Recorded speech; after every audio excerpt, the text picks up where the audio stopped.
Bon, allez, chaque saison est complètement différente. Bah, après, le Racing a toujours fait partie des très bonnes équipes du top 14. Je pense qu'ils se qualifient dans le top 6 depuis 2016, depuis leur titre. Ils sont toujours qualifiés. Ce qui est un peu différent, c'est leur classement à ce moment de l'année, cette année.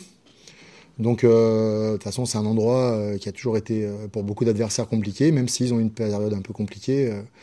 Nous, on s'attend ce week-end à encore avoir un adversaire de calibre et de taille ce week-end. Surtout qu'ils ont fait un super résultat à La Rochelle, donc on peut imaginer qu'ils vont vouloir surfer sur cette tendance. Donc, le contexte du match et les attendus du match sont toujours aussi élevés par rapport au championnat.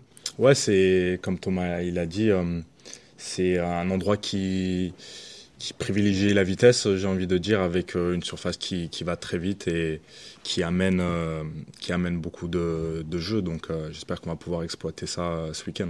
Ouais, on avait un bloc de 3 matchs avec 3 concurrents directs. Donc l'objectif principal, ouais, c'était de faire au moins un 2 sur 3. Donc c'est sûr que y a encore ce match-là ce week-end. Donc si on fait 3 matchs de victoire plus un bonus défensif qu'on a eu contre le Stade Français, je pense que oui, ça peut être un beau bloc et on peut repartir sur de bonnes choses en vacances et puis repartir après à 0, quoi. Mais après, comme si on perd, on retournera en vacances pour se laver la tête et puis repartir en trompe pour la reprise, quoi. Si on compare avec le début de saison, globalement, maintenant, c'est qu'à Castres et au Stade Français, on a pris des bonus défensifs.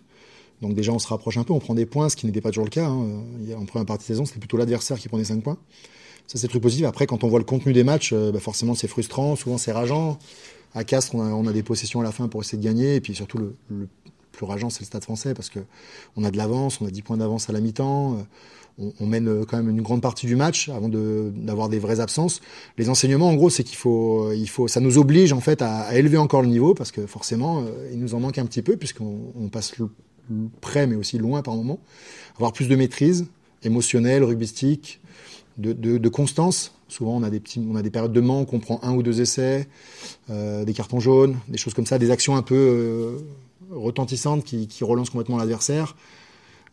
Au Stade Français, c'était un petit peu les récits de coups d'envoi, les choses comme ça. Donc il y aura sûrement d'autres choses, le match sera différent, mais bon, il faut qu'on se serve de cette expérience pour vraiment essayer de garder la maîtrise et une forme de constance sur l'ensemble du match. C'est vrai qu'il y a beaucoup de joueurs très athlétiques là-bas. Après Perpignan, ils en avaient beaucoup aussi. Donc on est prêt pour ça, on s'est préparé pour ça et on sait ce qui nous attend. Cette année surtout, je trouve que c'est une équipe qui joue pas mal au ballon, plus que les dernières années. Qui n'hésitent pas à relancer depuis leur zone d'exit, leur zone de sortie de camp, donc de suite après un coup d'envoi, ça tout dépend. Les renvois 22, les renvois en but, ils essayent de jouer vite en priorité, parce qu'ils ont des joueurs pour aussi, comme le Garec, etc.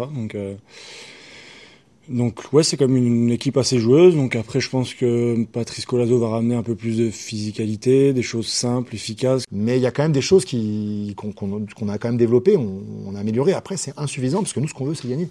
Donc il nous faut des points à l'extérieur, il nous faut des victoires à l'extérieur pour reprendre un peu de l'air avec le classement et puis pouvoir aussi se projeter sur l'avant.